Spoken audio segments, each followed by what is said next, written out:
Hey guys, welcome back to Builds by Maz. In this video, I'll cover all the equipment we used to turn this empty space into our own home gym.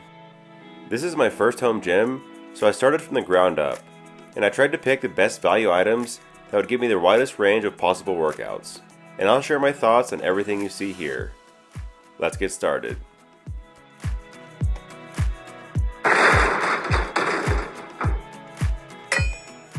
Starting off with flooring, a popular budget option is to use horse stall mats. These are really heavy-duty rubber mats that are meant to be used in horse stalls, so they can support a ton of weight without compressing. So it's a great base for equipment and will give you a good foundation when doing squats or deadlifts. These are also pretty heavy at 100 pounds each. You can see each one is just about 3/4 of an inch thick. And a pro tip is to use mending plates like this to hold them together from below.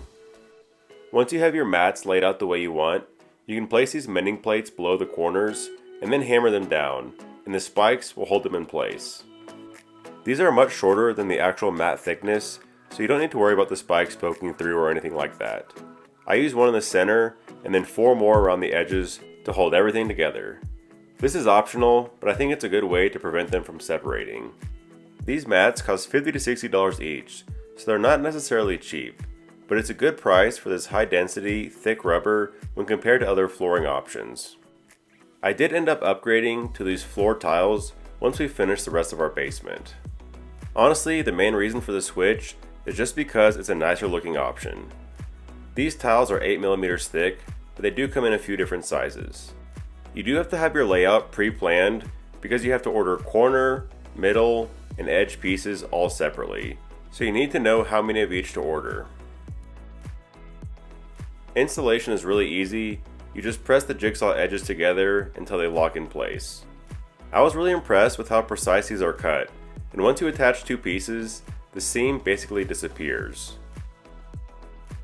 I got these from Rubber Flooring Inc., and they cost a little less than $3 per square foot, which is the best price I could find for this type of flooring. I'll have a link to this and all the other equipment seen in this video down below in the video description. Here's the finished look. And now that we have flooring covered, we can move on to adding gym equipment. The first thing I got were these Nuobel adjustable dumbbells. I've been using these for about 2 years now with no issues. Their construction is solid, you can see they have good knurling on the handles, and the most important part is they're adjustable from 5 all the way up to 80 pounds. All you have to do is spin the handle, select your weight, and then you can pull the dumbbell up from the cradle. And the weights have grooves to keep everything aligned when you're setting the dumbbell back in place.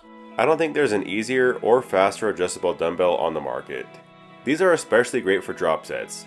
For example, with these shoulder raises, you can set the dumbbells down, lower the weight, and then keep going without ever having to let go of the handles. It's super fast.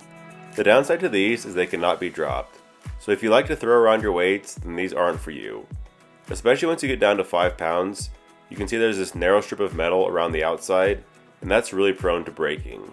But again, I'm 2 years in, I haven't dropped these, and I haven't had any issues.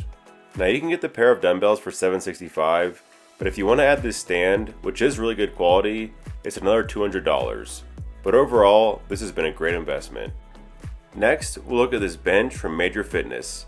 If you're just starting out your home gym, I recommend getting an adjustable bench. This one has 8 back positions and 4 seat positions, so you've got a lot of variety. Having an adjustable bench is going to allow you to do a wide range of workouts at different angles. These types of benches can cost anywhere from $100 to up to $500 or more. I think this one strikes a good balance between affordability and quality at $200. It's got a built-in handle and smooth rolling wheels so you can transport it easily. However, you can't store it upright like some more expensive benches, so that may be one thing to consider if you're tight on space.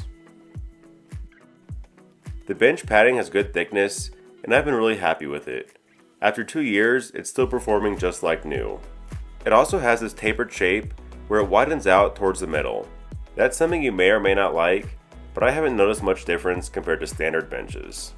Really, my only complaint is that there's a pretty wide gap between the seat and backrest, and both sides slope down towards the middle, and I really notice it when I'm doing bench press. But other than that, this has been a great bench. Next, we'll look at this power rack and functional trainer, which is also from Major Fitness. This is the F22, which currently costs $930. From the top, you can see there are a couple different pull-up options. The whole rack is surprisingly stable, and there's absolutely no wobble when doing pull-ups. You really can't find a functional trainer power rack combo that costs less than this. You also have two independent pulley systems with over a dozen adjustable positions on each side. Now this is a plate-loaded system, meaning you have to actually add weights to either side to increase the resistance. But if you want a weight stack, the cost is going to increase significantly.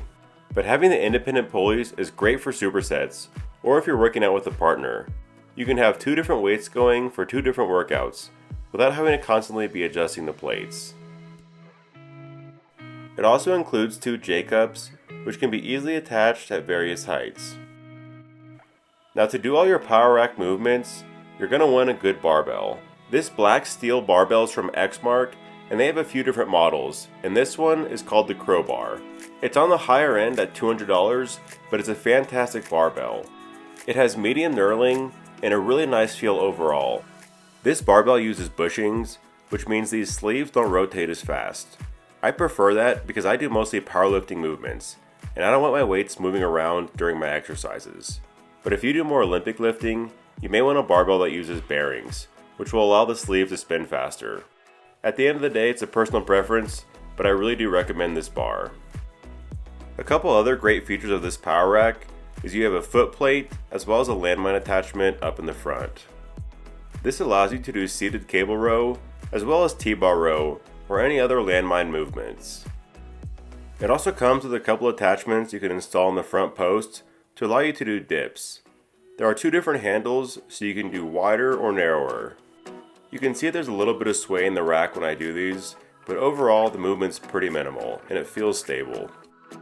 I think the biggest downside to this power rack is that the weights are held in the back, so you have to keep it a couple of feet away from the wall to be able to access these. It also only comes with two weight holders per side, so I bought a couple of extra as well as a few bolts, and then had to drill into the back of the power rack and attach them myself. I think this is an important modification, and you really need at least 3 weight holders per side to hold different size plates.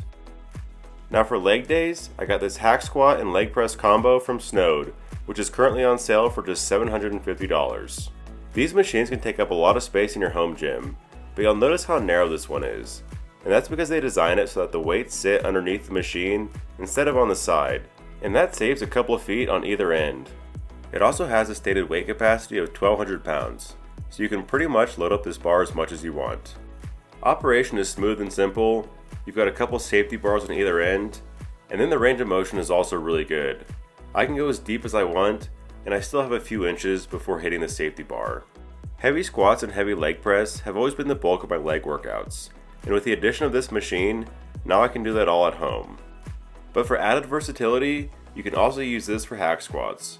All you've got to do is pull a pin to fold down the foot plate, and then you can easily move the back pad, completely transforming this machine in just a few seconds. Hack squats are great for targeting your quads and will give you a different movement than traditional squats. But you also have the option to flip around and do reverse hack squats, which does mimic barbell squats pretty well, but doesn't put as much pressure on your lower back. To switch back to leg press, you just do the opposite steps as before, removing the backrest and securing it down below with the pin, and then pulling out the foot plate. It's that simple. You also have some adjustability as far as how far you want the safety bar to sit out, as well as what angle you want this bottom foot plate to be at. Overall, it's a great value machine, and worth it if you want to give yourself some more leg exercise options. For weights, I just use these cap plates from Amazon. They're pretty good quality and go on sale for about $1 per pound. It's nothing super special, but it does the job. That covers most of the basics, but there are a few other things I recommend. The first being a curl bar, also known as an easy bar. It's one of these shorter bendy bars that makes it easier to do things like skull crushers or curls. This is also the Crowbar model from Xmark, and it's another fantastic bar. I also recommend one of these simple ab rollers. This costs less than $15, but it's one of the best ab workouts you can do, and I use this thing weekly. A nice to have item is a weighted vest, and I got this one on Amazon, which is adjustable up to 40 pounds. It straps on easily and is great for doing weighted pull-ups or dips. And finally, this Harbinger belt has been great for doing heavy lifting and I've had it for about 10 years and it's still in great shape. But that just about sums it up. I hope you enjoyed the video and that I can help you with building out your own home gym. Thanks for watching, and we'll see you next time.